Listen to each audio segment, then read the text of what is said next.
Good evening everyone. Ayan, so this is Professor Vincent Torre Bongolan. Meron lamang akong isang mahalagang tanong. Naniniwala ba kayo sa paghingi ng kapatawaran o sorry ni Francisco Edralin Lim ng Securities and Exchange Commission? Okay?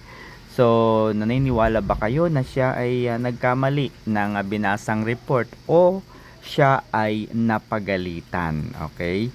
Sa kanyang naunang report kasi mga kaibigan ay ipinahayag ni Francis Lim na mayroong 1.7 trillion pesos lost or wipe out sa Philippine stock market. Dahil nga po sa napakalalang korupsyon na nangyayari sa ating bansa. Can you imagine 1.7 trillion daw ang nawawala? It's because of the corruption. And then suddenly mga kaibigan ay biglang nagbago ang ihip ng hangin at sinabi niya na mayroong pagkakamali doon sa report kung saan niya ibinase yung kanyang pahayag. Okay? So this is my opinion, no, on my personal opinion. I don't think na nagkamali po siya ng report na binasa. Dahil obviously napakalaki po ng issue na ito ng korupsyon, particularly sa DPWH. No, imagine po, DPWH pa lamang po 'yan. Obvious na ang nawawalang pera, no, dahil sa korupsyon. How about the other agencies, like for example yung PhilHealth na nawalan po ng pera, yung ating gold reserve na ibinenta, yung ating Maharlika Fund na hindi po nagtagumpay. So technically meron tayong nawawalan po ang ating bansa ng half trillion, no, half trillion of fund, o di ba? So saka hindi po basta-basta ang qualification ng isang chairperson ng SEC. Kung ganito pala na hindi siya keen to details, paano siya naging chairperson ng SEC? 'Di ba? So parang siya po yung nagbigay ng dungis, nagbigay po ng masamang imahe sa Securities and Exchange Commission, para bagang sinasabi na nagkakamali din po siya. Pero kahit na po nagkakamali, hindi naman po kaagad-agad napupunta sa kanya ang isang report. Meron po yan magre-review bago po dumating sa kanyang opisina. Ay maraming pinagdaanan yung kanyang report. Alam ko yan because in 2024, early 2024, sometimes around May of 2024, ang isa sa pinakamalaking e-commerce platform na Sitaw, no, branded as one of the biggest e-commerce cross-borders e-commerce platform in the Philippines, Sitaw, ay nagsara. Nirevoke po ng SEC ang lisensya po nito. Kaya naman marami po sa ating mga kababayan ang hindi po nabigyan ng pagkakataon na ma-withdraw yung mga pera na kanilang ipinasok sa Sitaw. And even me, mga kaibigan, ay hindi po naka-withdraw. No, can you imagine the withdrawal amount na pending from my end, no, is 1.7 million pesos.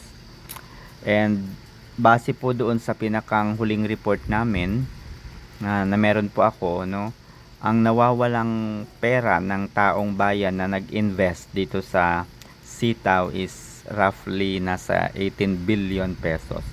So almost 2 years bago po ni-revoke ng SEC yung lisensya, no, yung lisensya ng Sitaw.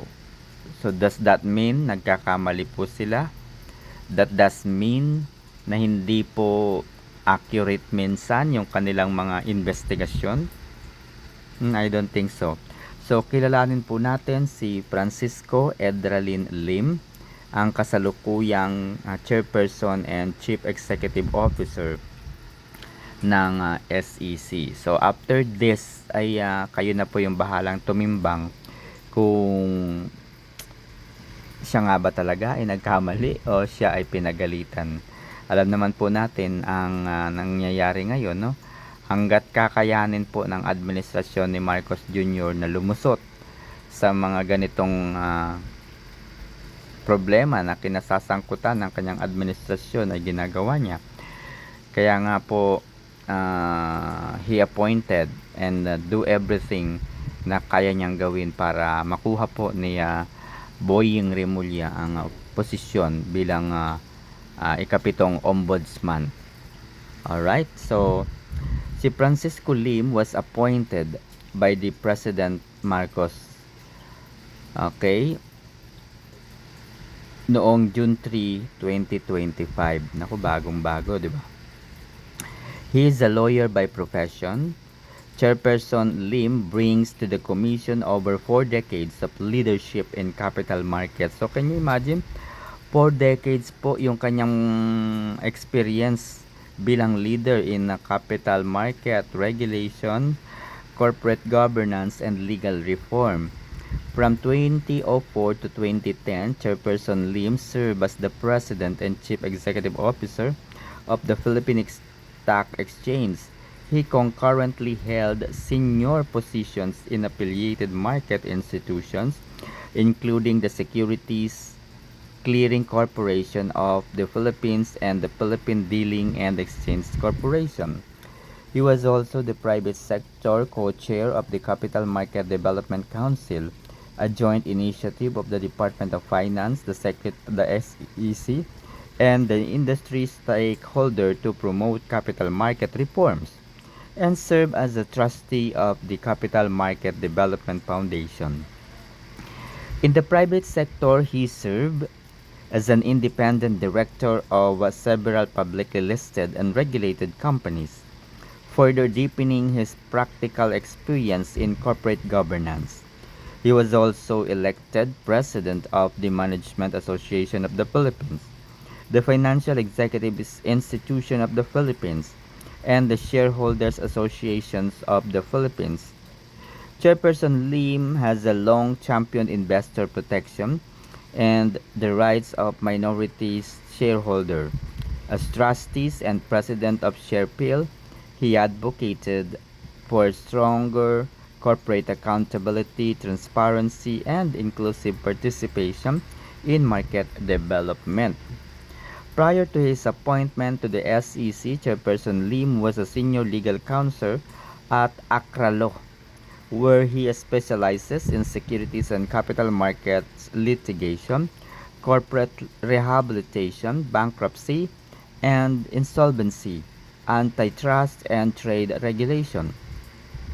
He made a significant contribution to the judicial and legal reform, serving as the head of the Commercial Law Department of the Philippine Judicial Academy, the education arm of the Supreme Court. He was the co-chairperson of the Supreme Court subcommittees on the rules on e-commerce and on notary public, and a member of the subcommittees on commercial courts, where he helped draft key procedural rules including the 2008 rules on corporate rehabilitation and the 2011 rules on electronic evidence.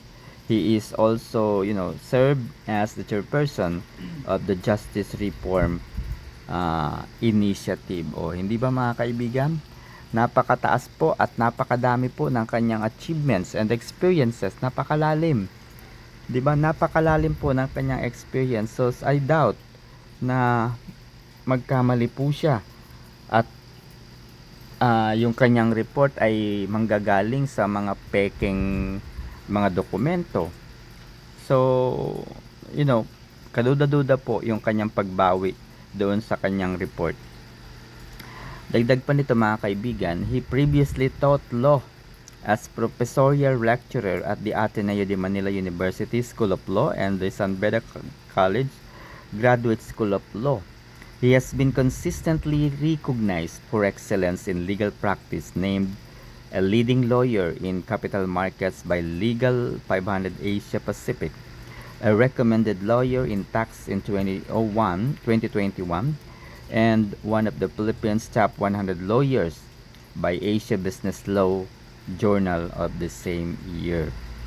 Chairperson Lim earned his Bachelor of Philosophy magna cum laude from the University of Santo Tomas.